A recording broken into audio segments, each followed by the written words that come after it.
economics are always the main thing.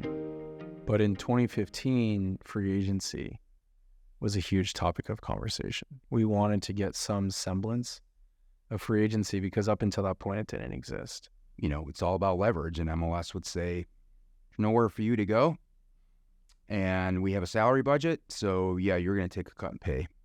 Or good luck to you, God bless, go play somewhere else. So you saw players that were at the height of their career that should have been earning that next contract for substantially more money, that not only were not earning more money, they were taking pay cuts, significant pay cuts. We had tried hard to figure out a solve for that, and you know, the obvious solution there is to a form of free agency where players that are out of contract then can go and you know, shop and go to the team of their choice that's willing to pay them fairly in a market in which it makes sense for them to pay. The league basically was like, we will fold this league before we do that. You know, for the when we first started in 2005, the league said very clearly, we will never, ever, ever have free agency. So we can talk about everything else, but the league will fold before we do that. I believed it. I was like, all right, guys, we got to fight for everything else because that ain't happening. In the lead up to 2015 negotiation, you know, the league was almost 20 years old and not a single player had really ever had the chance to have any input or any say on the team that they were going to play for. And if you think of that as a worker, if you think of that as more broad than professional sports, that's just, it's crazy to think about. So that became our number one priority in 2015 is to land free agency. And, you know, we heard the league loud and clear that would never happen in our league. And we had to stand up to them and say, it has to happen. Ownership and, you know, I'd said over and over, you're never getting free agency, period.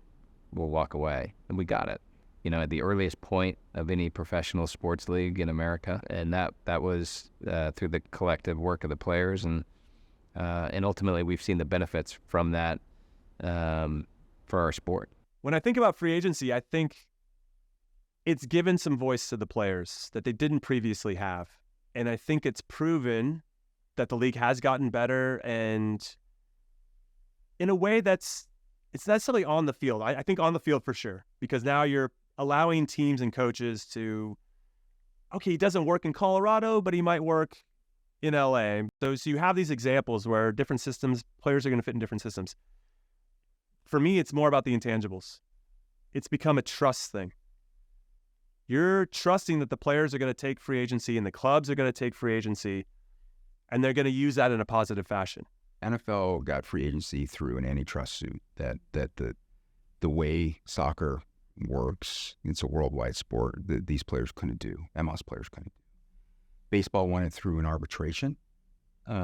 I think hockey eventually collectively bargained it, and I think the NBA had a lawsuit as well. So to get it at the table in a single entity structure, in your third negotiation, but you know, kind of your second, is, you know, I'm proud of that. Free agency allows the player to have a lot more control or a lot more say. So if a player wanted to go play in their home state, or if they wanted to be closer to friends or family, or had a city that they wanted to play in, it gives them the ability to go there.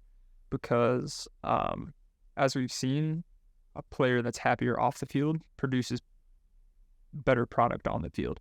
So having a happier player is better for the league. So I think free agency goes beyond the player having rights. It also gives the player a little more satisfaction off the field.